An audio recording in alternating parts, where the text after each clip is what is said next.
Shalom shalom, gitondo cyiza mwaramutse ndabashuje mu izina rya Yesu Kristo w'i Nazareti.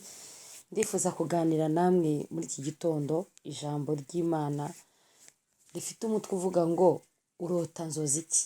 Cyane cyane turibanda ku bantu bakunda kurota inzozi z'abantu bapfuye, muganira,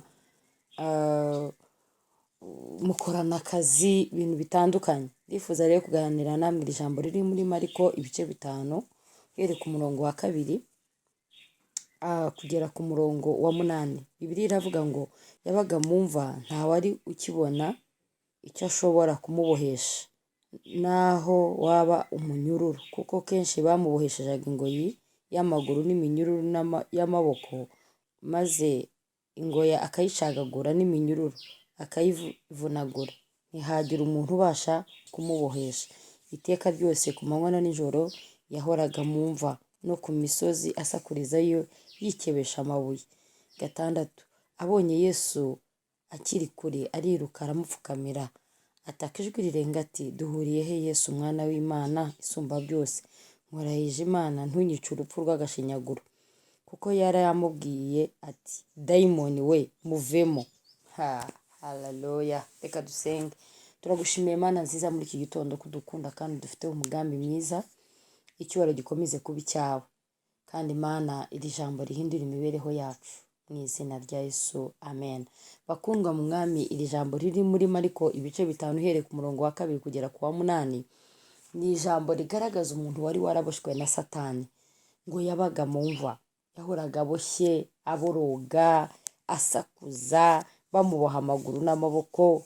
Iki gihe abadayimoni bamugeraho, iyo minyururu yose akayica akazerera. Igitondo kimwe Yesu ajya kumwirukanamo abo badayimoni.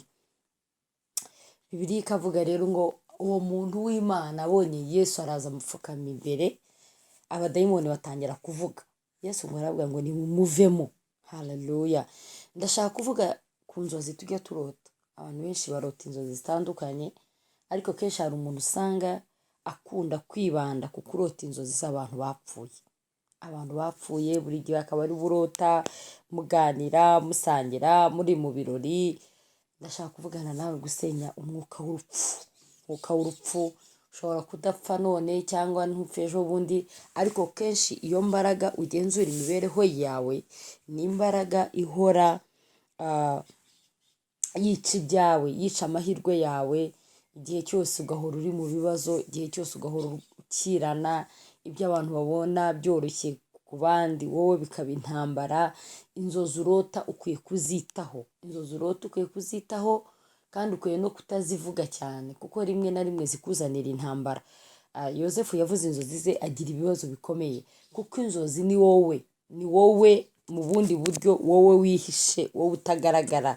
Rero muri iki gitondo nshuti yanjye, ukwiye kwita ku nzozi urota, warangiza ukanazisengera, ugafata igihe ukajya uzandika, ugafata n'igihe ukazisengera, ukamenagura umwuka uri inyuma y'izo nzozi. Ibyo udasobanukiwe ugashaka umushumba cyangwa umunyamasengesho cyangwa umuntu wizeye, ukamusobanuza. Iyo yagusobanurira noneho bikagufasha gusenga umenya icyo urwana nacyo, kubera yuko inzozi ni ururimi rw'amarenga ariko rusobanura ibintu by'ubwiru buhishe ku buzima bwawe.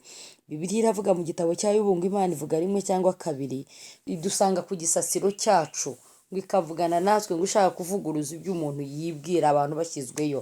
Rero nshuti zanjye, mukwiye kwita ku nzozi murota kandi mukamenagura iyi myuka iri inyuma mu nzozi. Kenshi na kenshi abantu benshi barogerwa mu nzozi, abantu benshi bafatirwa mu nzozi, kubera yuko ku manywa igitabo cya Yobu haravuga ngo intwari zipfa nijoro, intwari zipfa mu gicuku. Kenshi na kenshi ku manywa nta muntu wagushobora, ariko nijoro iyo uryamye ibitotsi bisa nk'urupfu, ntabwo ushobora no kumva. Rero kenshi na kenshi ugomba kwita ku nzozi zawe, ukazirota, mu gitondo ukabyuka uzibuka, ugashaka agakarine ukazandika, noneho uwo munsi ukirirwa utekereza kuri izo nzozi, ukirirwa uzisengera. Habe zaba nziza cyangwa mbi, ujye ubyuka uzisengere, ujye ubyuka uzisengere, kuko umuntu dayimoni zakubuze, umuntu wakubuze agendera ku nzozi zawe, agenda nijoro akaza akakwataka akagushobora. Rero muri iki gitondo nshuti zanjye, Bibiliya iravuga rero ngo uyu muntu yari aboshywe, imyuka yo mu marimbi ibaho ubuzima bwacu, imyuka y'abapfuye itwataka itubuza amahoro. Muri iki gitondo uyu munsi twirirwe tuzisenya, tumenagura umwuka w'urupfu, uve mu byacu, uve mu bacu, uve mu iterambere ryacu, uve mu mirimo dukora. Iyi myuka itunaniza gukiranuka no kwizera Imana, iyi myuka inaniza abantu gusenga. Ni ukuri nujya ubona urota umuntu wawe wapfuye, uko wamurota kose aba ari ikibazo gikomeye. Ujye ubisengera, ubyiteho, ubisengere. Inzozi ni ubusobanuro burebure kandi bwimbitse ku buzima bwawe. Imana iguhe umugisha, Imana ikugirire neza. Yesu arategeka ngo muvemo. Imana ibohore amaguru yawe, ibohore iterambere ryawe. Imana icagagura iminyururu, imirimo y'amaboko yawe, Imana iyibohore. Yesu nashimwe cyane. Iyo ngoyi iri ku buzima bwawe icike. Uwiteka avunagure imbaraga zose ziri ku bugingo bwawe, zihora zikuboha, zihora ziboha ibyawe.